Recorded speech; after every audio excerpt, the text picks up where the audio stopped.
Манайх ч одоо 680 м квадрат бетон талбай цотгол өнгөлгөө.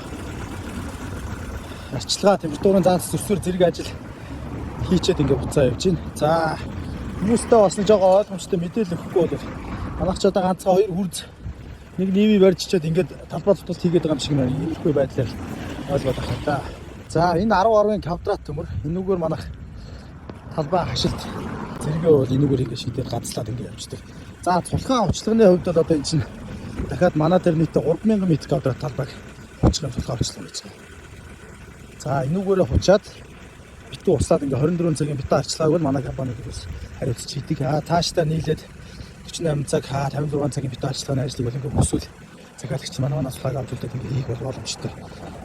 За цугласан бетон дээрээ бол иймэрхүү арчлагын ажлууд ингээ шашилт хийгдэнэ. За манай тариалар байж байна.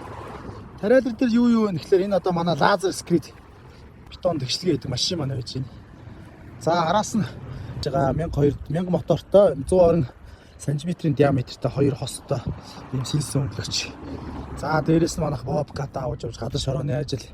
За цулхаа төмөргөөд ингээ наашаа цаашаа бүх ажилд бол бобкатаар хэрэгэлдэг. Дээрэс нь бобкатны шанаг руу бас найтаа гэдэг юм хосууд сэлсэн өнгөлөгчийг шанаганд нэгэд ингээ багтаачихсан. За энэ маань зөвхөн одоо ингээд 700 орчим метр квадрат талбай цотголт точилоо өнгөлгөө. Шаа сэлсэн өнгөлгөө таарчлаа. Зэрэг ажлыг хийхэд бас нилээдгүй хүчхөдөлмөр, бензин тос, зардал мөнгө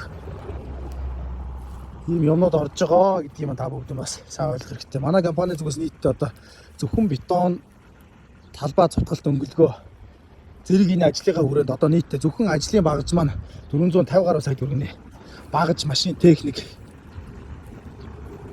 За ийм зардал бол гаргацсан явж байгаа. Зөвхөн бетон цотголт сэлсэн өнгөлгөө, точил өнгөлгөө хийдэг ажлынхаа хүрээнд ингээд манайг бол одоо 20 дахь жилдээ үйл ажиллагаа явуулж байгаа юм учраас бас нэг дэлхийн стандарт гэдэг юм бас нэг Монголд нутагшуулж ингэж хамгийн өндөр түвшин сайн чанарын ийм ажлыг хийж мэдэх зориод ингэж машин техник одоо бүх юм нал ингэж үрзээлээ 50 хүртэл ингэж цогцлоод яваа да. За ингээд дахиад бас нэг их амархан ажил битэр усууд ингэ ойлгоод тэрүүгээрээ ойлгоод сэтгээд ингэ ямар амныхан зардал гарах вэ гэж ингэж ойлгоод байгаа шиг байна. Энэ ажлыг чи хийхийн тулд маш их техник, эднэрийн урсгал, зардал, зөвхөн нүдэнд харагдж байгаа зардал, нүдэнд харагдахгүй байгаа ир, эдрийн шингэн маасл тос, бензин түш, тослогоо үйлчлэгээ гэдэг ингээд энэ олон техник гэж ажиллуулахад ингээд зөндөө зардал гарч ийна. За тэгээ зөвхөн ажиллаа хийлэгчүүд болоод байна гэж бид нар чинь одоо ажилдаа явахдаа бүтэн нэг өдрийн турш багш техникүүдээ ачна. За тослогоо үйлчлэгээ, цэвэрлэгээ битгий ажлуудаа бүгдийг хийж бэлтнэ. За ажиллаа дууснаа бас нэг өдөр бүтэн юмнуудаа хураанаа буцаагаад дараачийн ажил руугаа байшина. Нэг бол гараж руугаа аваач үйлчлэгээ, тослогоо зэрэг ийм ажлуудаа хийгдэж явж байгаа. Тэгэхээр нэг ажил дээр бид нэг ганцхан өдрийн дотор хийчихэд гэдэг иймэрхүү хандлагатай.